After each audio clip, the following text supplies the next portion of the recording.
là peut-être un point d'orgue ici à Nice où les événements tragiques de l'année 42-43, date à laquelle le réseau a été créé. Nous allons continuer pour qu'il continue à vivre et à être connu et reconnu, mais pour remercier un peu toutes les familles niçoises aussi, et les familles de Juste qui ont aidé le réseau Marcel.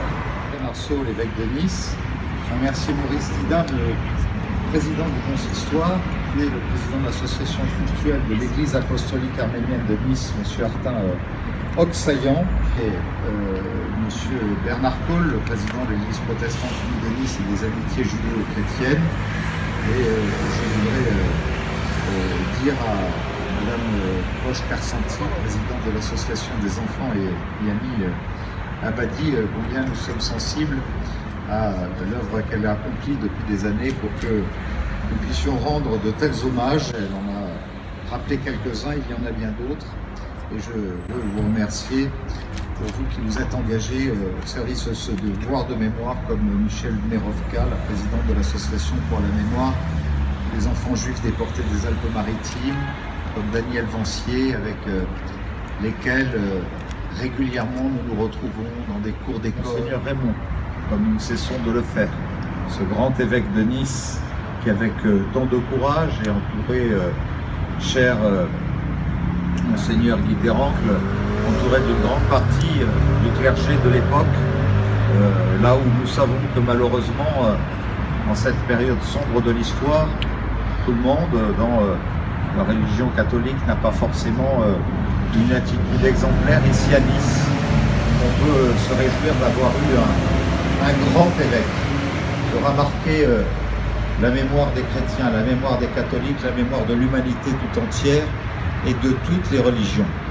qui ont voulu s'engager pour servir cette noble cause et sauver des vies humaines et plus particulièrement veiller à protéger le plus de juifs de toute génération et d'abord des enfants de l'attitude des nazis qui a été cette attitude si indicible au cœur de notre histoire. Je veux saluer aussi des pasteurs, de grands pasteurs, comme les pasteurs Gagné et Evra, leurs épouses et leurs fils. Je veux saluer les familles Colato, Fort, Rousse et Roch, qui ont été nommés justes parmi les nations et qui ont assuré un rôle considérable dans le prolongement de Monseigneur Raymond. Je veux rappeler que la secrétaire de Monseigneur Raymond, Mademoiselle Lagarde, et l'abbé Rostand, son secrétaire particulier, le chanoine Heitz Michel, chancelier, ont établi les listes des institutions, couvents, collèges, dans tout le diocèse, susceptibles d'accueillir des enfants. Odette Rosenstock, dite Mademoiselle Sylvie Delacre, devient assistante sociale, prend contact avec les pasteurs Edmond Évard et Pierre Gagné qui acceptent d'apporter leur concours.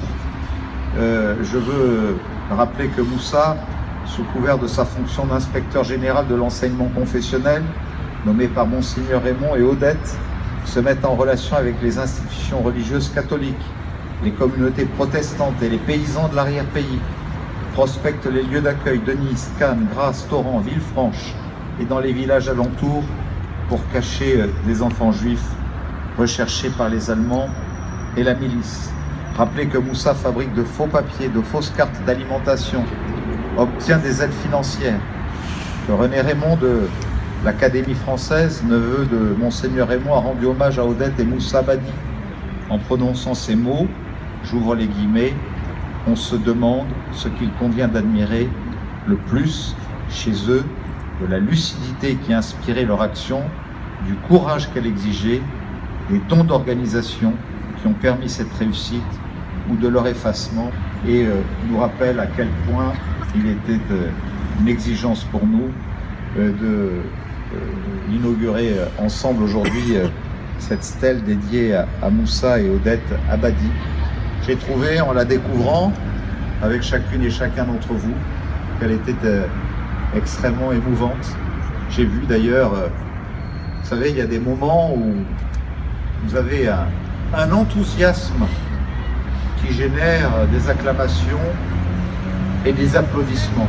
L'enthousiasme génère au contraire beaucoup de recueillement, beaucoup de modestie qui nous anime en nous-mêmes et qui nous amène toujours à nous poser cette question de nous dire, et nous, en de pareilles circonstances, qu'aurions-nous fait?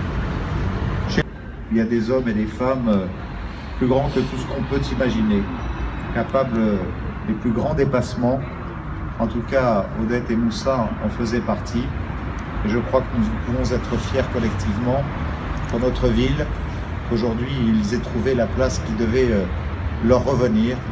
C'est à l'honneur de Nice, c'est à la dignité de Nice et aussi à la mémoire de tous ceux qui, il y a peu de temps de cela, ont été les victimes d'une nouvelle barbarie sur la promenade des Anglais. Cette stèle qui, pour tous les passants, suscitera tant d'émotions et qui nous amènera régulièrement lors des commémorations désormais à venir nous recueillir et à transmettre le flambeau de la mémoire aux générations futures. Je vous remercie.